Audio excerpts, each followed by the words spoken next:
이어서 우리가 소개할 책에 대해서 또 이야기를 나눠보도록 할 텐데요. 바로 이 책입니다. 파란색 바탕인데요. 바로 제목은 무엇이 세상을 바꿀 것인가 라는 제목의 책입니다.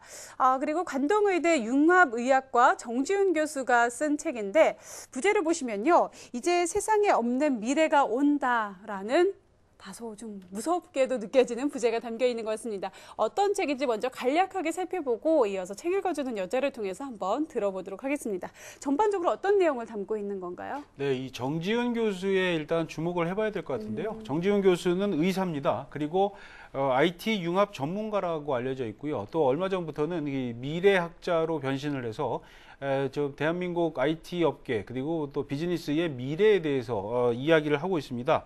이 책도 역시 어떤 미래학적 측면에서 접근한 책이라고 보면 좋을 것 같은데요.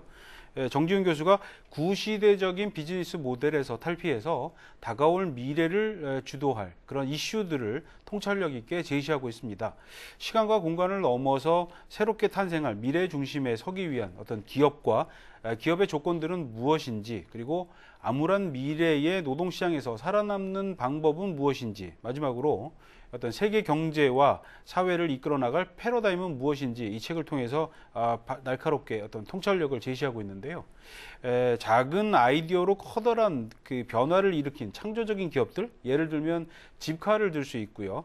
에어비앤비, 그리고 스트리트 스쿠터, 렌트 더 런어웨이 같은 그런 다양한 아이디어 기업들이 소개되고 있고요. 또 누구도 상상하지 못했던 혁신으로 어떤 세상을 움직이고 있는 기술들도 보여주고 있습니다. 재미있는 건요, 이 QR 코드가 되어 있어서 저자가 이야기하고자 하는 어떤 기업들의 사례들을 QR 코드를 대면 바로 유튜브라든가 준비된 영상으로 그 기업들을 소개하고 있어요. 아주 재미있습니다. 우리가 맞이할 미래는 이미 소유 경제에서 공유 경제로 가고 있다. 또 공급자 중심에서 소비자 중심으로 가고 있다. 매스미디어에서 소셜미디어로, 그리고 분업에서 협업으로 변신될 것이다. 지금 그런 변신이 준비되고 있다라고, 진행되고 있다라고 저자는 이야기하고 있는데요. 좀 더 자세한 얘기는 또 나눠보도록 하시죠. 네, 짤막하게 소개를 들어봤는데요. 지금 우리가 살고 있는 세상은 계속해서 변화를 하고 있습니다. 지금 예를 들어주셨지만 또 집카나 그러한 기업에 대해서는 저희가 또 수차례 이 부제되는 책에서 소개를 해드린 바 있는데, 그렇기 때문에 지금 시장 바뀌어가는 트렌드에 대해서 정확하게 알 필요가 있는 것 같습니다. 이 책에서는 어떤 내용들을 말해주고 있는지 책 읽어주는 여자를 통해서 자세하게 알아보도록 하겠습니다.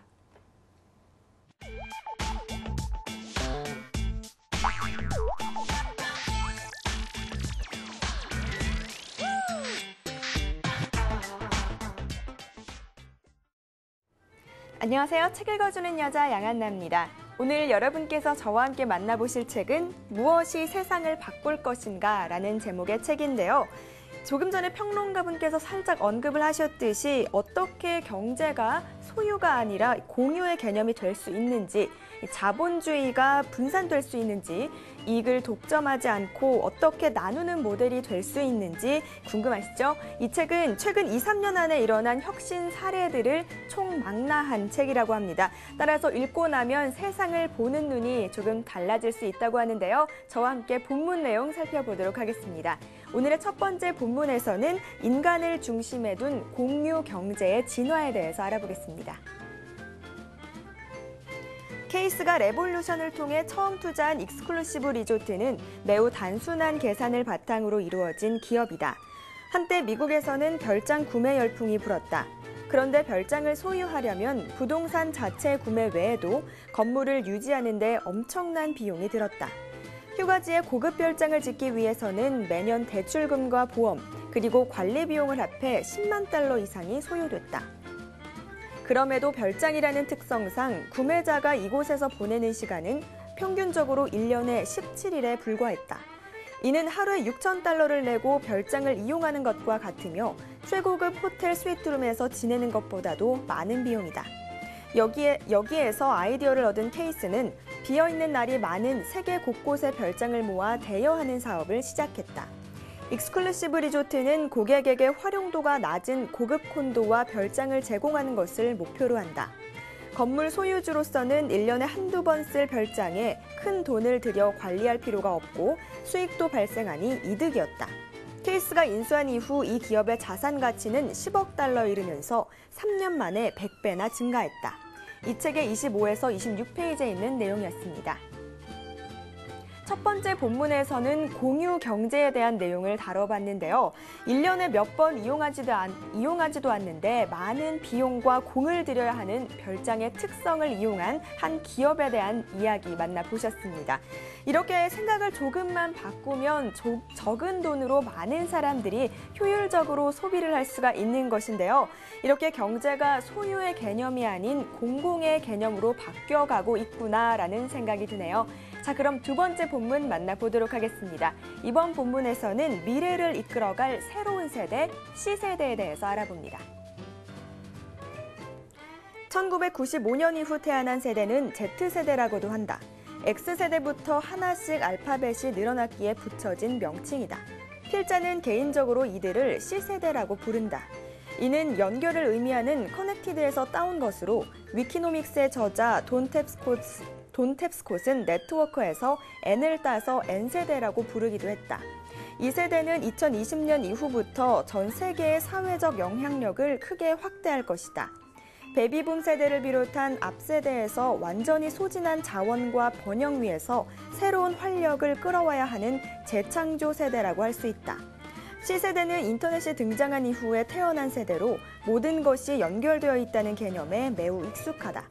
또한 그들은 직장과 개인 생활의 균형과 흥미로운 업무를 갈망하는데 기업이 조직과 근로 환경을 개선하는데 커다란 영향을 미치게 될 것이다. 이 책의 197에서 198페이지에 있는 내용이었습니다. 두 번째 본문에서는 미래를 이끌어갈 새로운 세대, C세대에 대해서 이야기를 해봤는데요. 베이비붐 세대는 2010년을 기준으로 50대가 주를 이루고 있고요. 현재 직장에서 높은 자리에 올라 있는 경우가 많다고 합니다. 또 그 다음인 X세대는 40대 중반으로 사회에서 활발하게 활동을 하고 있는 세대들이고요. Y세대는 고등학생부터 사회 초년병까지를, 그리고 1995년 이후에 태어난 Z세대가 있다고 합니다. 이 책의 저자는 이 Z세대를 C세대라고 일컫는데요.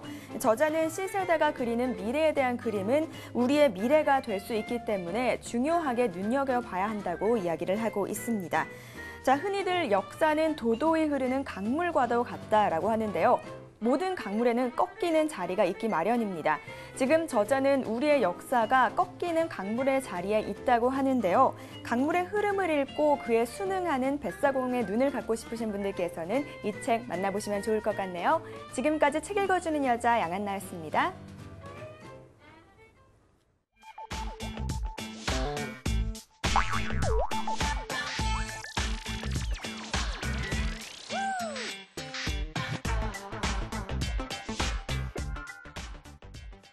네, 꿈보다 해몽이라고 또 양한나 캐스터의 해석이 더 돋보였던 것 같습니다. 본문 하나씩 살펴보도록 할 텐데요. 먼저 첫 번째 본문에서 보니까 익스클루시브 리조트의 사례를 들어서 공유 경제에 대해서 설명을 하고 있습니다. 공유 경제는 저희가 부자 되는 책을 통해서도 여러 번 소개를 해드린 경험이 있는데 지금 세대가 소유가 아니라 빌려 쓰는 경제로 바뀌어가고 있다라고 설명을 하고 있는 것 같습니다. 한마디로 볼 때 좀 패러다임이 변화하고 있다라는 관점에서 또 주목을 하고 있는 것 같아요. 그렇죠. 이 공유 경제는 이제 거의 현실화되고 있는 어떤 패러다임인 것 같고요. 미래의 경제 시스템의 어떤 새로운 패러다임 중에 하나인 건 분명한 사실입니다. 저자는 이 책 제목 무엇이 세상을 바꿀 것인가 하는 질문에 대해서 7가지, 세상의 중심이 될 7가지 키워드를 제시하고 있습니다. 첫 번째가 바로 작은 경제, 이 공유 경제이었고요. 소비자 중심 시장, 분산 자본주의, 협업 경제, 사회적 기업, 소셜 미디어, 마지막으로 창조적인 서비스가 바로 그것입니다. 이 본문에서는 아주 작은 경제 이야기하고 있는데 이것이 바로 공유 경제가 되겠죠. 말씀하신 것처럼 공유 경제에 대해서는 우리가 많이 언급한 적이 있습니다. 그리고 또 지금까지 물건을 어떤 소유의 개념으로 놨다면 지금부터는 어떤 대여와 차용의 개념으로 봐야 한다라고 하는 것이 공유 경제의 핵심이죠.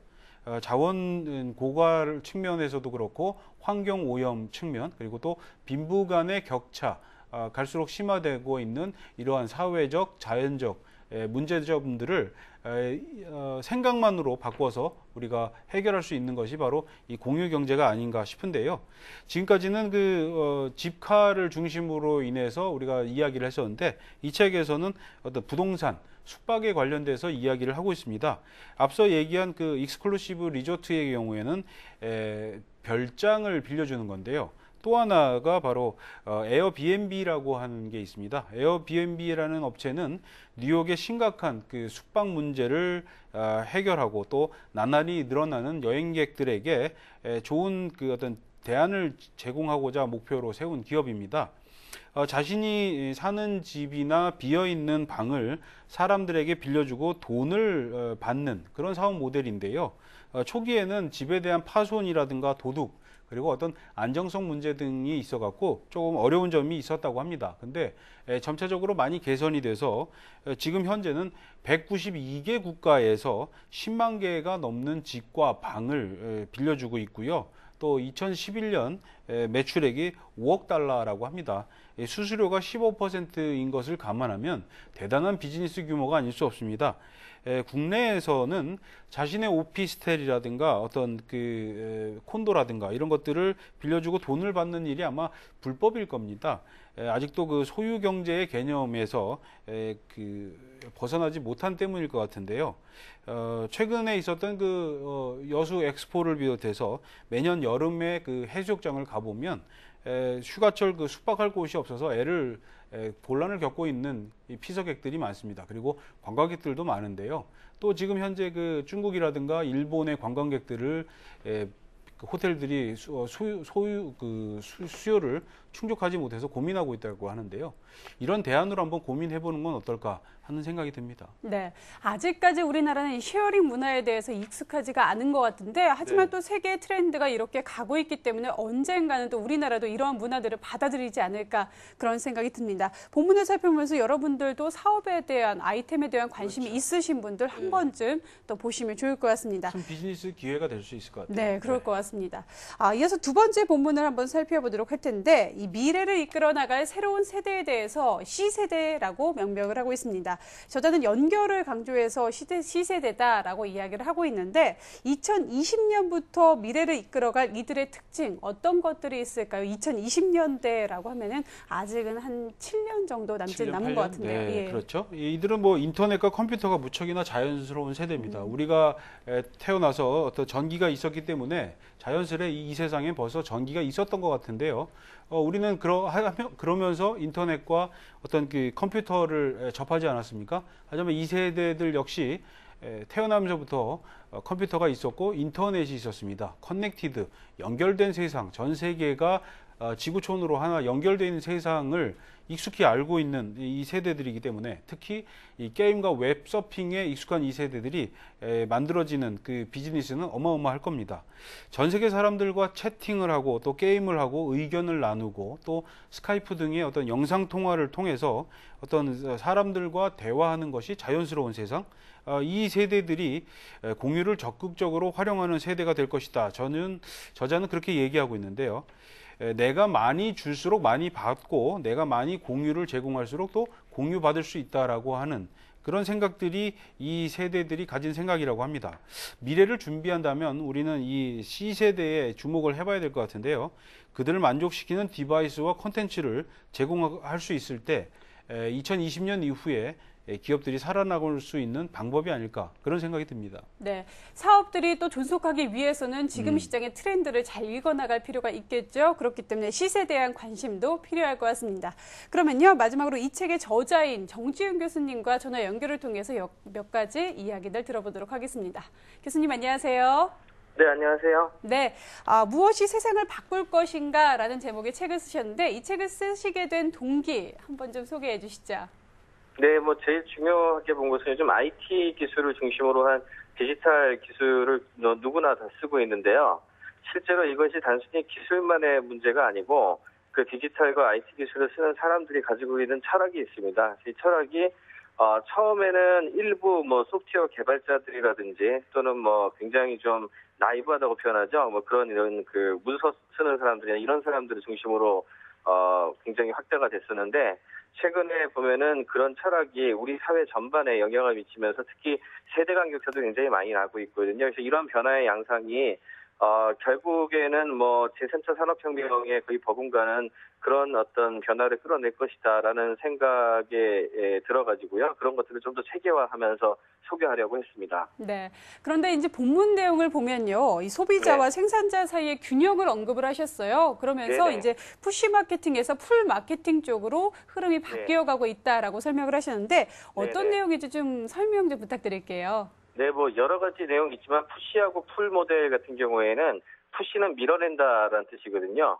그래서 마케팅 측면에서 봤을 때는 청중이나 시청자들한테 메시지를 일방적으로 밀어내는 방식이죠. 그러니까 원하든 원하지 않든 별 상관없이 하는 거. 그 대표적인 게 우리가 알고 있는 신문이나 방송의 광고가 뭐 대표적이고 온라인에서도 가만 보면은 뭐 배너 광고나 이메일 광고나 다 푸시되는 어떤 그런 형태의 마케팅이죠.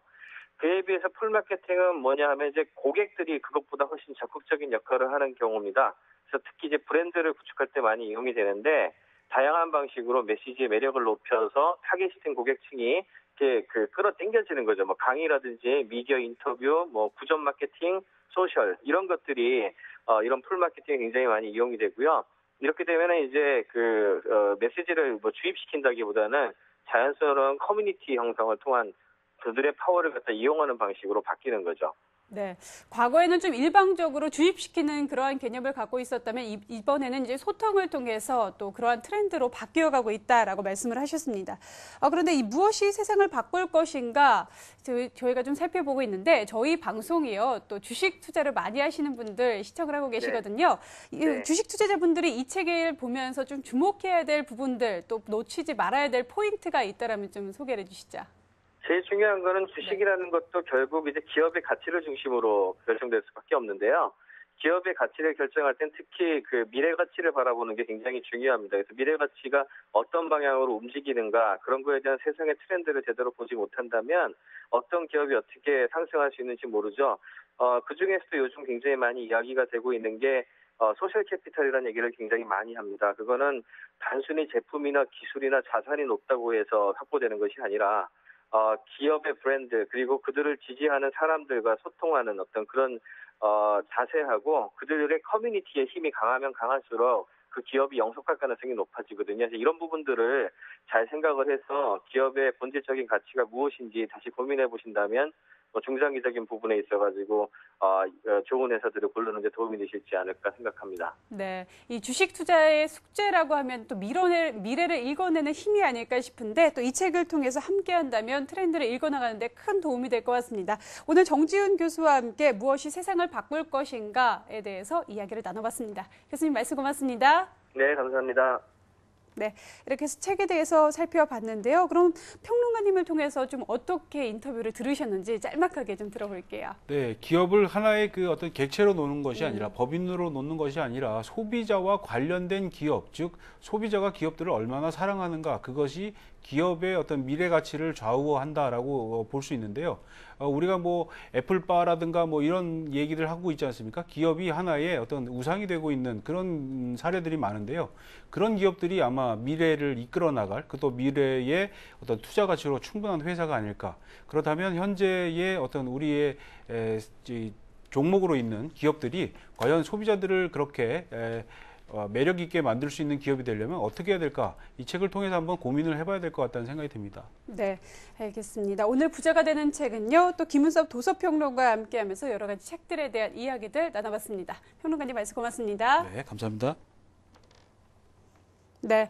무엇이 세상을 바꿀 것인가? 잠깐의 시간을 통해서였지만 또 본문을 통해서 앞으로의 세상을 조명해 봤습니다. 지금까지 시장의 트렌드를 제대로 따라가지 못했다면 앞으로의 흐름들은 읽어나갈 필요가 있겠죠. 책을 통해서 시장의 변화를 먼저 느끼고 또 먼저 실행하시기 바라겠습니다. 그럼 전 여기서 인사드릴게요. 시청해주신 여러분 고맙습니다.